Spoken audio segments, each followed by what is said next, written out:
Welcome to 2819. I'm Sandra Dimas. And I'm Daniel Elmagier. And on today's show, we're going to be discussing the topic of origin of racial diversity. That's a really good one, and I know one that our viewers have a lot of questions about. For sure. So that's good.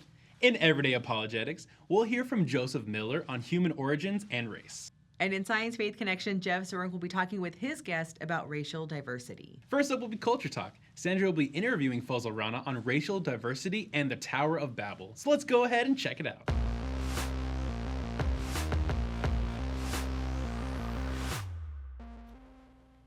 Now it's time for Culture Talk, where we talk about culturally relevant topics that you can use to start conversations about your faith. And I'm joined today with Dr. Fazale Rana. Thank you so much for joining us. Sandra, thanks for having me. You're a biochemist, an author, and an all-around swell guy. So I'm happy to have you here. You know, we get a lot of questions on social media, and one of them that's pretty common is, where does racial diversity come from? Yeah. We're going to explore a variety of explanations to see which one best fits the data. So let's first start with the scientific data. What is the scientific consensus for how racial diversity originated? Yeah, well, today most anthropologists view really racial differences among people as arising relatively recently in human history.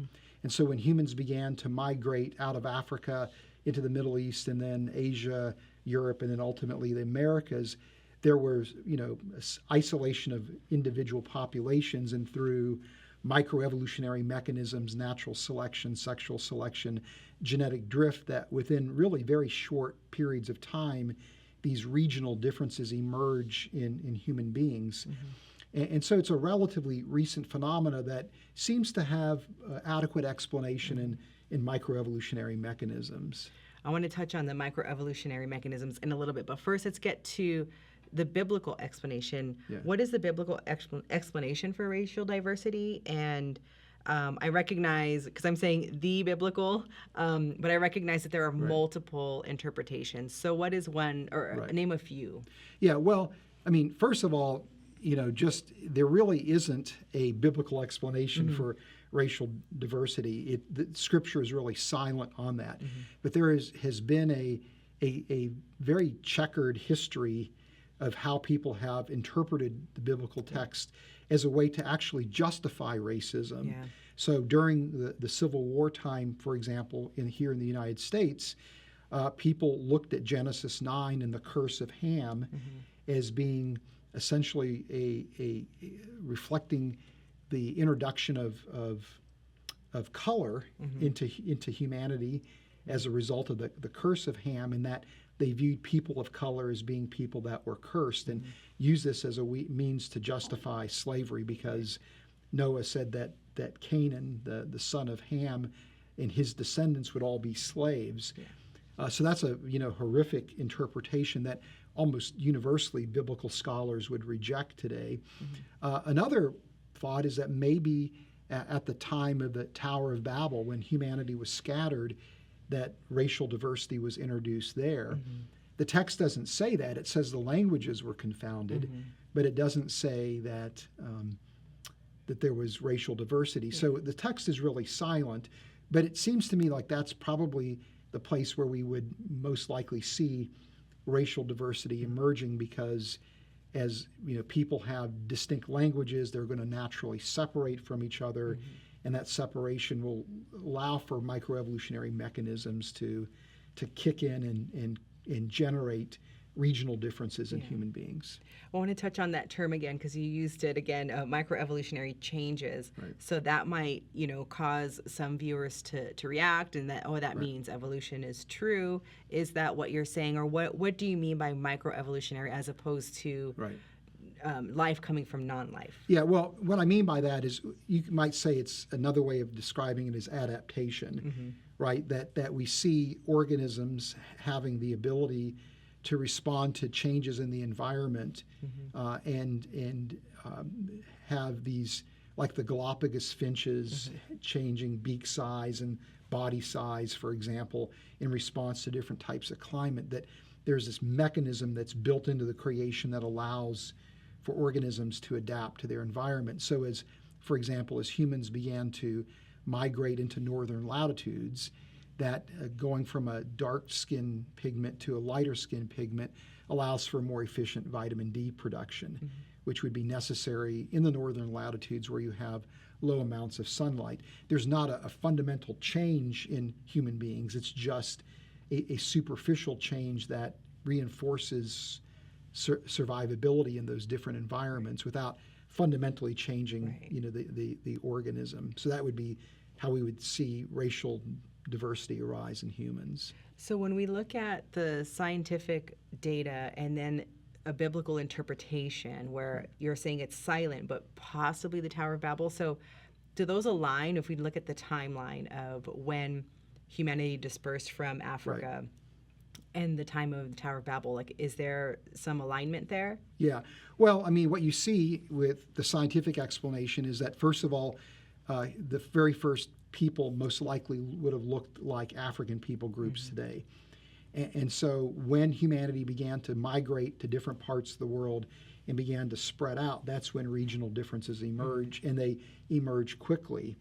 And so when we think about the biblical text and the scattering of people around the world because of the confounding of the languages, that would have been something that seemingly would have happened fairly quickly, and it is a result of a dispersal.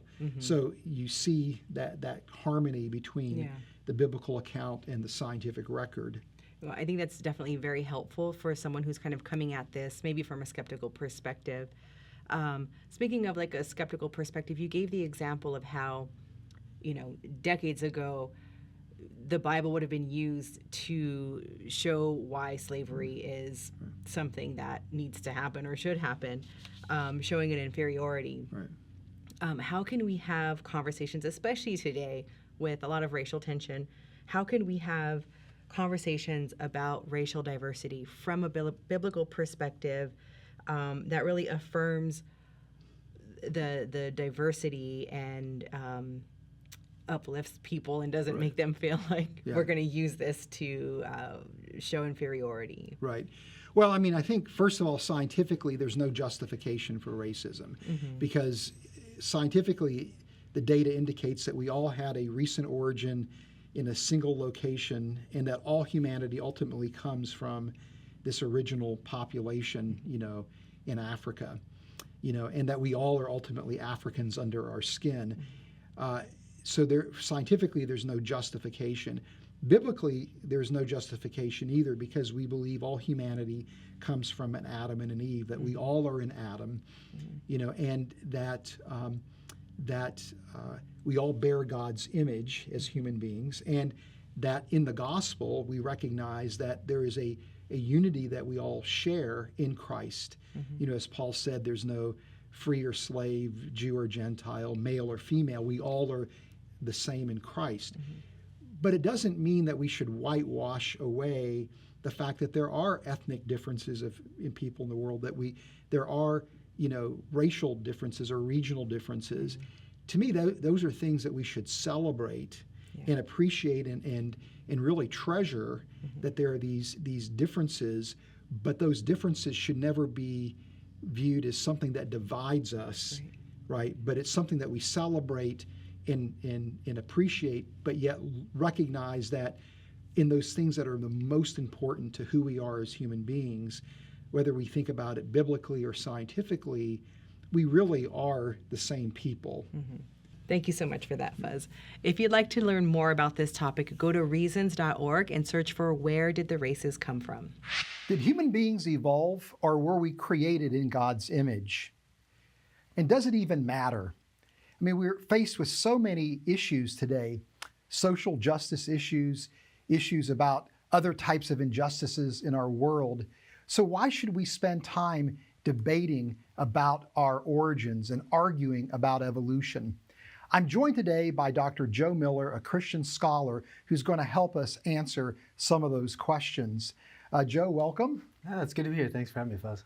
Yeah. So first question is, why should the average person on the street care about an academic debate about the origin of humanity? Yeah, that's actually a great question because I get that a lot, and I understand that there's a concern like, hey, we're getting overly academic, or they're too much into science, or too much into biblical doctrines that don't seem to connect to the real issues that drive people's passions or the urgencies that we see in the world around us. And so I guess the easiest way to illustrate the importance of this, going beyond just the halls of academia or the walls of a church kind of issue, back in the 60s, at the height of the civil rights movement in Birmingham, Alabama, there was a sanitation strike. And these African American, these black workers had all these signs, and the signs said, "I am a man." And these signs are iconic in terms of this moment in history and what it meant for black civil rights and liberties in the United States. But the reason that sign was so important is because, in part, it wasn't just about they didn't have political freedoms or that there was problems, stemming from Jim Crow era type laws or segregation laws. It's that people looked at them and said, "You're not really a human being. You're less than a human." And that debate, that battle goes back 100 years to the time of Darwin and beyond him, even before him, to be honest.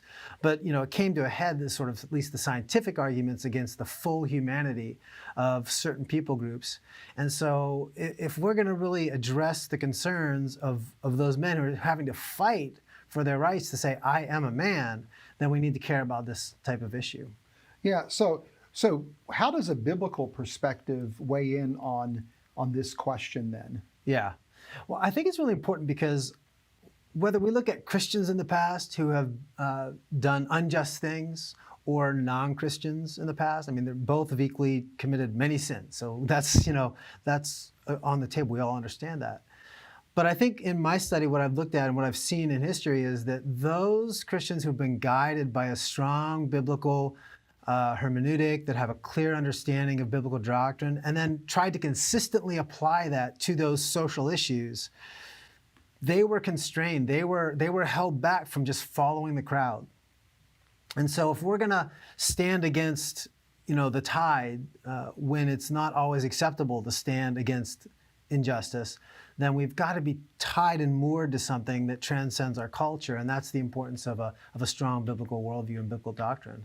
Yeah, and of course, the doctrine that figures centrally in this conversation is the idea that human beings bear God's image. So how does that, connect to social issues like racism? Yeah, that's actually where I started years ago. It's when I started in even before my PhD stuff, I saw a lot of young people that I spoke with and talked with just didn't really care for understanding the biblical theology. Even in Christians, they're like, "Well, what does that matter to my life?" Mm-hmm. And so I said, "Well, how can I come up with an issue that people care about and connect that to an important biblical doctrine?" And where it came was I looked at the issue of race and said, "This is really the boilerplate issue of the day, and this is going to get more and more contentious. What biblical doctrine speaks most directly to that?" And I said, well, it's probably human creation, the idea of Adam and Eve created as the sole progenitors of all living humans. And so I started to say, can I make a case that core doctrine provides a clear foundation that protects against dehumanization and against racism? And it took me a lot of years to kind of really know if I could even make a legitimate case for that. But I think there is a clear case that kind of a doctrine really provides the best foundation for working against those kinds of injustices that we see in our world. Yeah, because as I've heard you say when we've been chatting, is that, really what ultimately flows out of the idea of the image of God is that each human being is sacred. Yeah. It's not only that there's infinite value and worth to human lives, but as image bearers, we are sacred beings. Yeah, and that's the struggle. That's really the linchpin. I remember when I first started to write the idea of human sacredness, or we are sacred beings instead of human dignity, right? The problem with words like dignity, and all people on all sides will acknowledge, it's a squishy word. We don't really know what it means, and we can't really define it.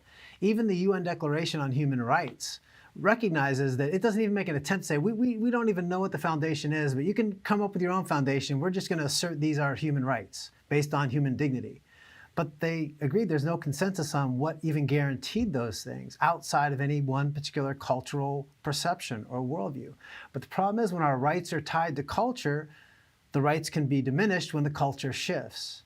Mm-hmm. And so that really is the idea. So tying human sacredness is more than just a language change. It's more than just an ideological shift. It's saying our value is tied to something that transcends culture and transcends politics. Yeah, and of course, from a Christian worldview perspective, if every human being is sacred because they bear God's image, then it's the idea that the way you're treating another human being would be the way that you would be treating God Himself, as as image bearers, and that's profound, right? Yeah, it's that even my own body doesn't belong to me.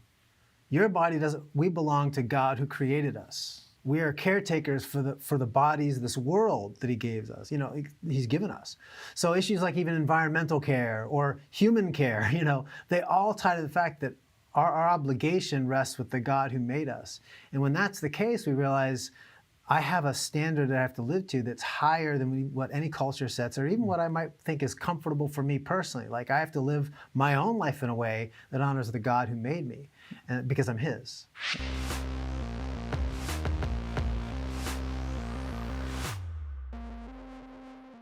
Hello, Jeff Zwarenk here, and welcome to Science Faith Connection, the segment of our show where we explore important scientific ideas and see how they relate to the truth of Christianity.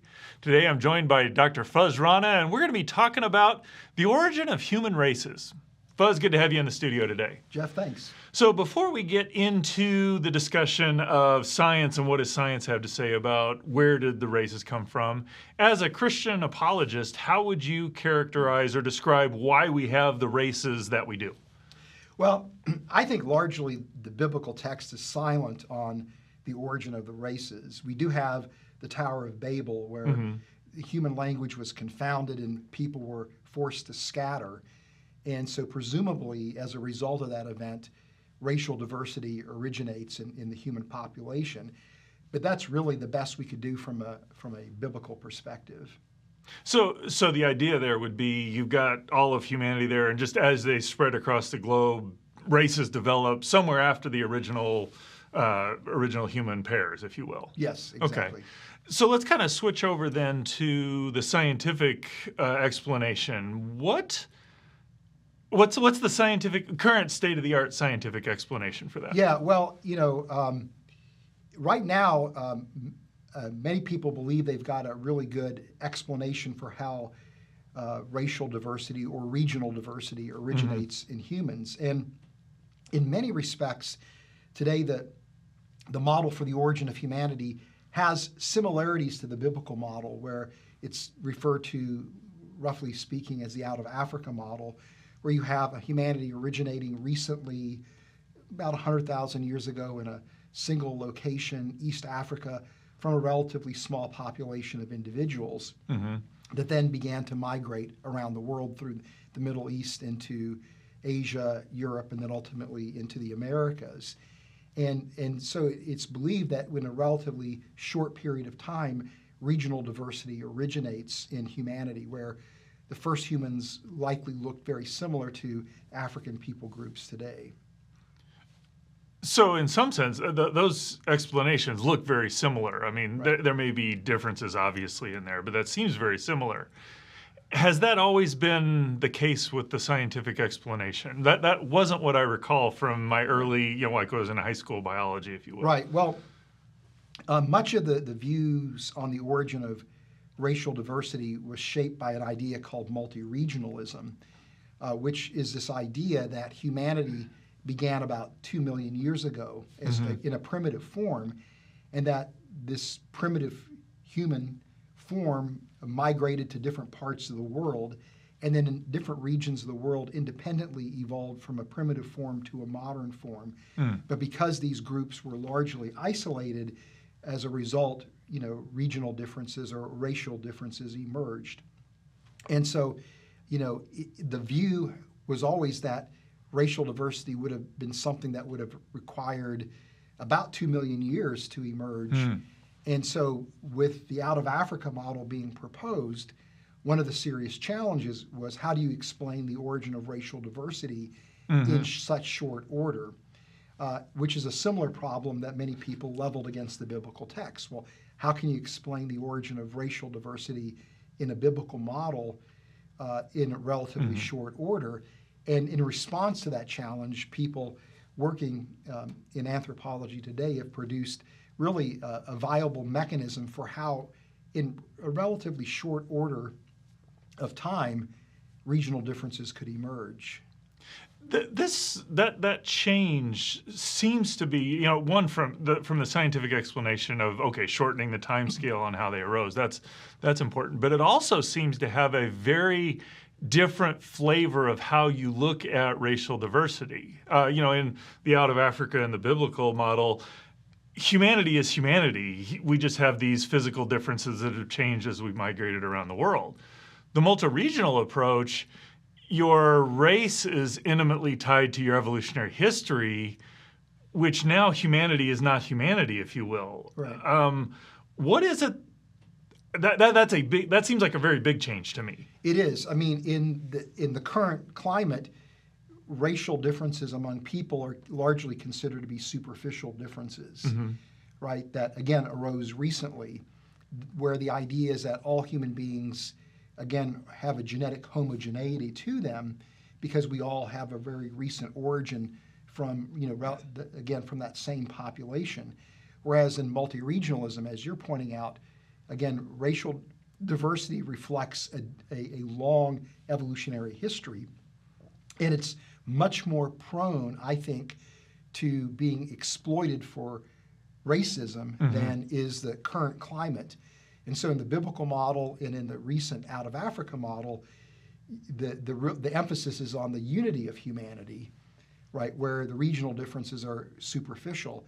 In multi-regionalism, that's not the case. So, I mean, sociologically, I'm not going to, why science might have developed that way, I'm not so interested. I guess the question I would have is, given the multi-regional idea out there, what was the evidence that actually drove it towards the Out of Africa way of looking at things? Well, it was essentially the genetic unity that you see in humanity, and then the genetic differences from people groups in different parts of the world. Working backwards from that difference, it's very clear that humanity must have come from a very small population that existed recently, and that the differences, again, are differences that would have arisen in a relatively short order. So it was really the genetic data that drove the support for the Out of Africa model and undermined the idea of multi-regionalism. Yeah, I'm sitting here thinking that is a pretty profound shift, though. And it strikes me as one of these places where what science thought for a long time had philosophical implications for what does it mean to be human, where the science, as we grew our understanding, particularly with the genetic data, really seemed to drive us towards, I don't know that anybody would say, oh, Out of Africa, yeah, that's a creation model, but it looks a lot like it. Right. I mean, there's a lot of similarities, to be certain. And, to me, what's astounding is how rapidly, again, we think regional differences could emerge. Some of it is just natural selection. So people living in northern latitudes actually benefit from having lighter pigmented skin because it allows for more efficient vitamin D synthesis. And people with darker pigmented skin, for example, living near the equator, would have greater protection against the harmful effects of UV radiation, which not only prevented skin cancer, but also would prevent the loss of folic acid, which is very critical for successful pregnancies.